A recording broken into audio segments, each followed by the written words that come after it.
Jireenyi lafarraa haganuma gabaabdudha. Dhugaa dubbachuudhaaf guyyaa har'aa baay'ee tokkoon gadi baay'ee tokko jechuudha. Ani booniidhaaf guyyaa tokkoyyuu komentii barreessee hin beeku garuu baay'ee tokkoon ishee dinqisiifadha. Baay'ee tokkoon ishee ajaa'ibsiifachaa ture.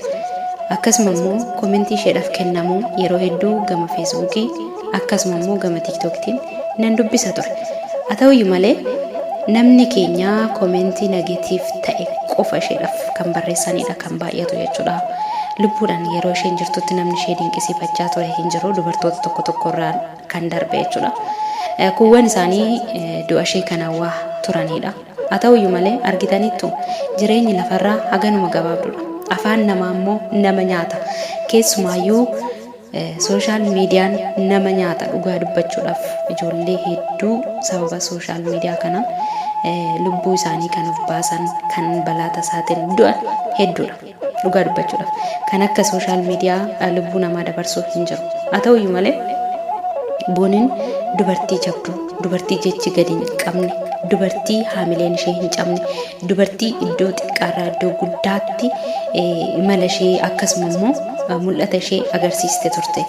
Haa ta'uyyuu malee guyyaa kaleessaa akka lubbuun ishee darbeedha kanan dhagee. Viidiyoolee hojjattee turte. Viidiyoo san jalatti illee namoonni hedduun viidiyoo san jalatti komentiin isheedhaaf kennaa turan baay'ee tokko kan nama jibbisiisudha ture. Jireenyi lafarraa kuni haganuma gabaabdudha.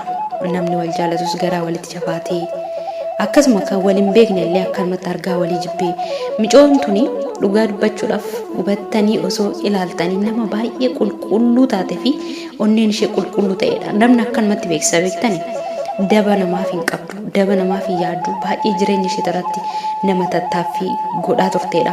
Jecha namaatiif dhimma takka hin qabdu. Komentii namaa rappilaay gootee deebisaa hin turre.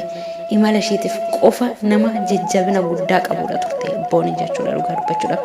Baay'ee dubartii jabduu fi cimina qabduu fi akkasuma konfidaansii ofitti amanamummaa guddaa qabdu turte.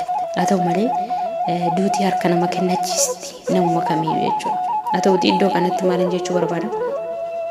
Please yoo jiran jireenya wal aarsuu irraa yoo du'an wal faarsuu irraa jireenyaan namni tokko badii qabaate walleeffachuu wal gorsuu yookiin ammoo jireenya nama sanaa itti dhiisuu wayya. Afaan keessaniin baatanii micootana arrabsitanii haamilee ishee gadi cabsitanii har'a kunoo kanaan geessanidha.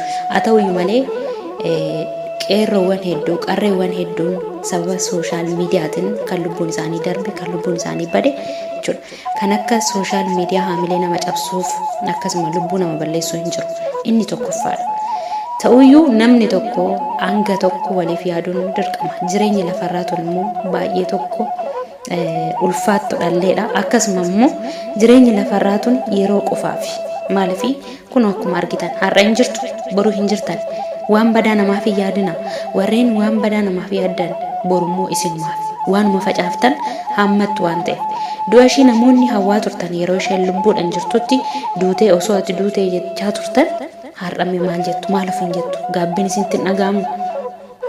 Micoon tun ni beeksisti nama akkuma jalqaba jedhe nama negatiif ta'e wanta yaaddu hin qabdu nama baay'ee garaan ishee qulqulluu ta'edha dhugaa dubbachuudhaaf nama xiyyeeffannoo mataa ofiit irratti qofa bobba'udha micoon tun. Akkasuma immoo abbaa manaa ishee Yoosef jechuudha baay'ee tokko nama dinqisiifadhuudha. Dhiira jabaa fi akkasuma immoo isaallee arrabsaa warreen turtan nama arrabni gadi hin qabnedha. Kun immoo kan dhufe iyyuu jajjabina isheetii fi akkasuma konfidaansii mataa isheetiin akka ofitti amanamummaa horatu nama goote akka taate immoo sirriitti nama beekamtudha jechuudha. Sababni isaa dubartii cimtuun dhiira ni cimsiti waan ta'eef inni illee haamilee nama cabee hin turre akkuma ishee nama jabaa fi yeroo hundumaa ishee cinaan jira yeroo jedhee itti dubbataa turedha intarviyuu irratti illee jechuudha. Haa ta'uti garuu kuni hundinuu yeroo kanatti darbeera ta'eeras. Haa ta'uyyuu malee namni amma jirutti garaa waliif laafuun dirqamadha. Warra hafeef jechuudha kan boonii darbee jira.